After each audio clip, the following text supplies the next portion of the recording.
Have you ever wondered why some women possess a gravitational pull that seems to defy logic? They may not be the most conventionally beautiful in the room, nor the loudest, nor the most overtly seductive. Yet, men, and indeed, everyone, are drawn into their orbit. There is a quiet magnetism, a silent hum of power beneath their skin that captivates and holds attention.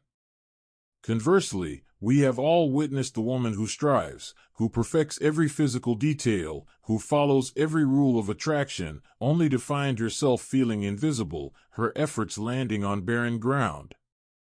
She is a pristine sculpture in an empty gallery, admired for her form but failing to stir the soul. The distinction between these two archetypes is not a matter of luck or genetics. It is the manifestation of a profound psychological and spiritual law, a principle of attraction that operates in the unseen realms of the human psyche, a place where the soul's signature overrides the body's shell. This is the domain of Carl Jung, the realm where the unconscious mind dictates the heart's allegiances. What if the most potent aphrodisiac is not the curve of a hip or the fullness of a lip, but the radiant wholeness of a woman who has dared to meet her own soul? The attraction that lasts, the kind that inspires devotion, is never a transaction of the ego. It is a resonance of the spirit. This resonance does not originate from the curated perfection you present to the world. It is not born from your achievements, your filtered photographs, or the carefully constructed persona you hope will be deemed worthy. It emanates from a far deeper place, the vast, often turbulent, ocean of your unconscious. Jung taught that the psyche is like an iceberg, the conscious mind, the ego, is merely the tip we can see. The immense, powerful mass that truly directs our course lies beneath the surface. A woman who operates only from the ego, from the conscious desire to be liked and approved of, broadcasts a signal of neediness. Her energy is thin, brittle. She is asking, seeking, and pleading for validation from the outside because she has not yet cultivated it on the inside. But the woman who captivates possesses a different kind of energy. Hers is a signal broadcast from the depths. It is an energy of self-possession, rooted in the rich, dark soil of her own integrated being. She is not asking for anything because she is already full. This fullness, this sense of inner coherence, is what a masculine soul, consciously or unconsciously, recognizes as a sacred harbor. He is not drawn to her perfection, he is drawn to her substance. He feels, in her presence, the silent promise of a journey toward wholeness, because she is already well on her way. The journey toward this substance begins in the shadows. Jung's concept of the shadow is perhaps the most crucial and misunderstood element of personal magnetism. The shadow contains all the parts of yourself that your ego, your upbringing, and society have deemed unacceptable. It is your repressed anger, your unladylike ambition, your untamed sensuality, your perceived weaknesses, and your deepest fears.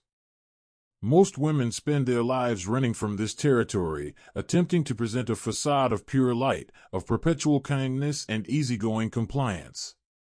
But in doing so, they sever themselves from the source of their power. An entity that is all light casts no shadow, and therefore has no dimension, no depth. It is flat, ethereal, and ultimately, unreal. The woman who has done her shadow work, who has descended into her own psychic underworld and reclaimed these disowned parts, becomes terrifyingly whole. She integrates her anger into fierce, protective boundaries. She alchemizes her ambition into a life of purpose. She embraces her sensuality not as a tool for validation, but as a vital life force. Do you understand what this does to her presence? She stops leaking energy by repressing her true nature. She becomes a contained vessel of immense power. A man is not attracted to the nice girl, he is mesmerized by the real woman, the one who is not afraid of her own darkness because she has learned that it is the very source of her light. This integration of the shadow has a profound effect on a man's unconscious mind, specifically on his anima. The anima, in Jungian terms, is the archetypal feminine image that every man carries within his psyche. It is his soul image, a composite of his mother, his cultural influences, and his own innate feminine energy. When a man feels an inexplicable, powerful pull toward a woman, it is not merely his ego desiring her physical form. It is his anima, his very soul, recognizing a reflection of itself in her. It sees in her a wholeness that it yearns for. The woman who presents only a one-dimensional, people-pleasing facade cannot constellate a man's anima in a meaningful way. She might trigger a superficial desire, but she cannot activate the deep, soul-level recognition that leads to true connection. However, the woman who has integrated her many facets, her strength and her vulnerability, her logic and her intuition, her light and her shadow, becomes a living, breathing mandala. She is a complete circle. In her presence, a man's anima feels seen, understood, and called home. He is not falling in love with her looks, he is falling in love with the possibility of his own completion, which she, through her own inner work, so powerfully mirrors. This is why a man will often describe such a woman as someone he feels he has known forever. His soul has. The opposite of this magnetic wholeness is the trap of ego projection. This is the state in which a woman, disconnected from her own inner authority, projects her need for validation, security, and worth onto a man. She unconsciously makes him the custodian of her self-esteem. Her entire energetic posture is one of auditioning. Am I pretty enough? Am I smart enough? Am I desirable enough? Each question is a silent plea, a subtle energetic hook sent out in the desperate hope of snagging external approval. A conscious, masculine man feels this immediately, and it repels him. It is not a judgment of her worth, but a deep, instinctual aversion to the energetic burden she is asking him to carry. He does not want to be her source, he wants to meet her in a field of sovereign energy, where two whole beings choose to connect.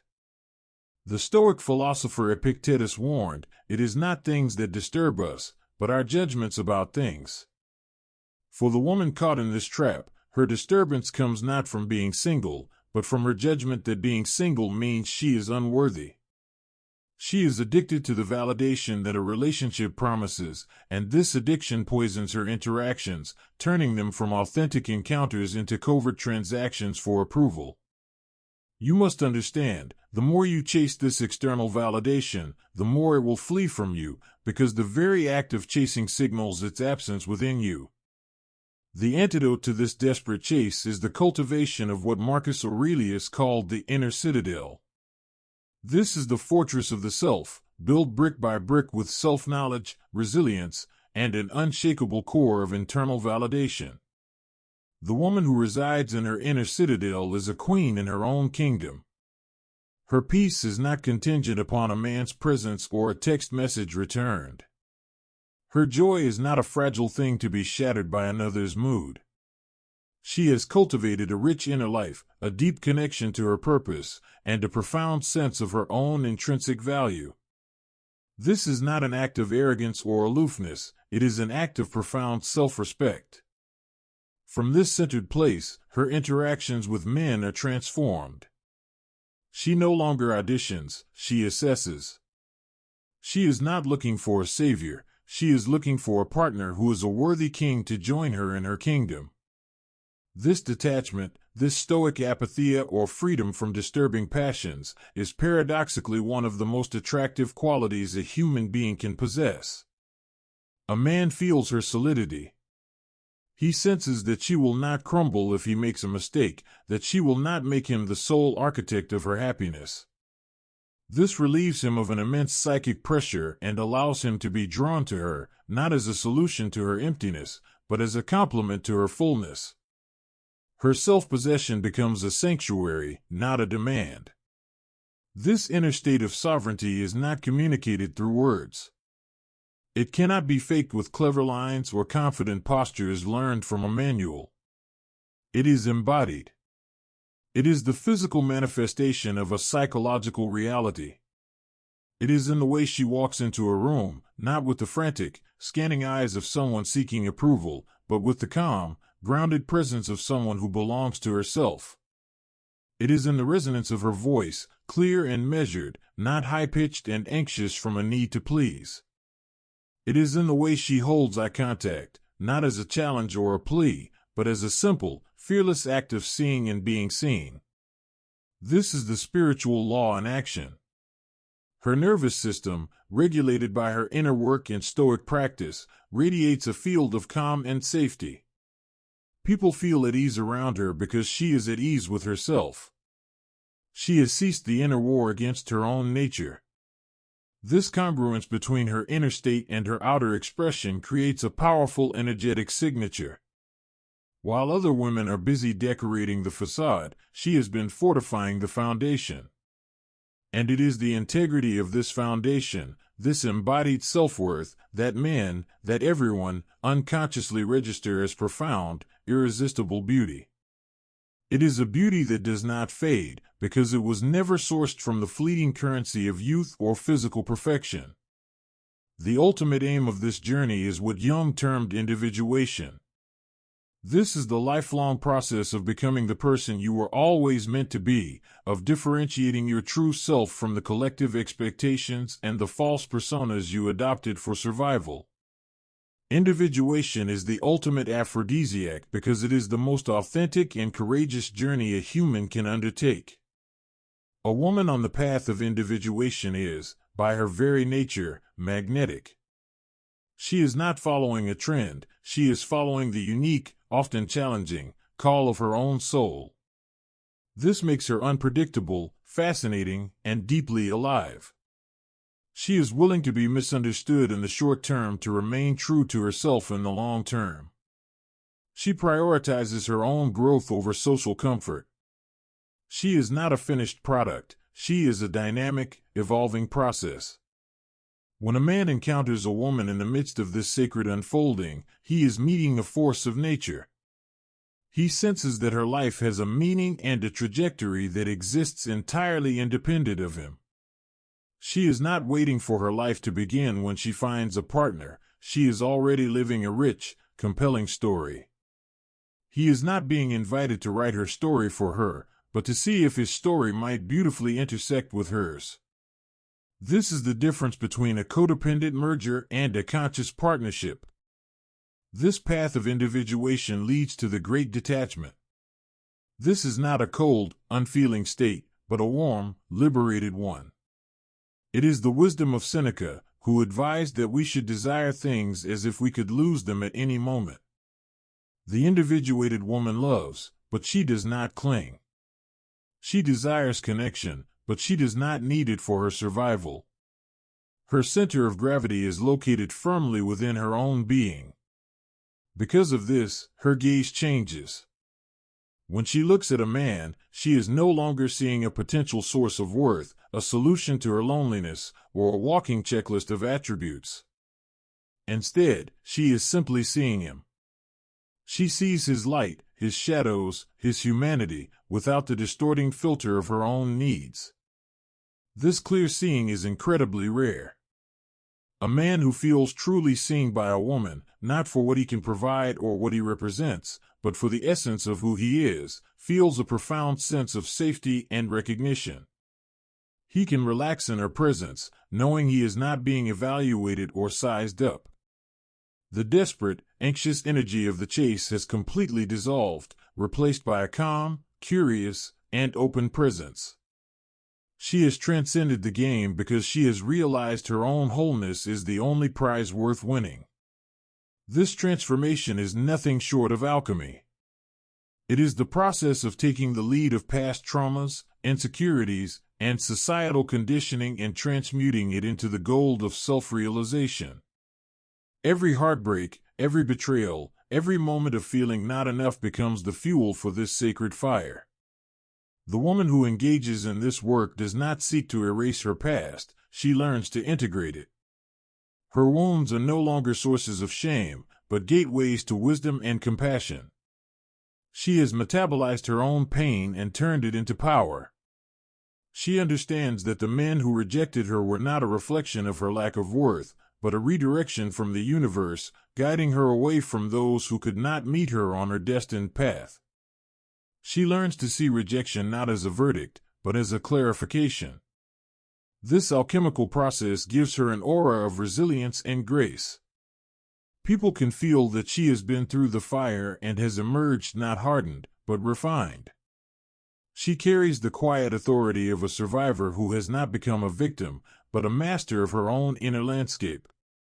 This distilled wisdom, born of experience and deep inner work, radiates from her as an unspoken confidence that is infinitely more compelling than any superficial charm.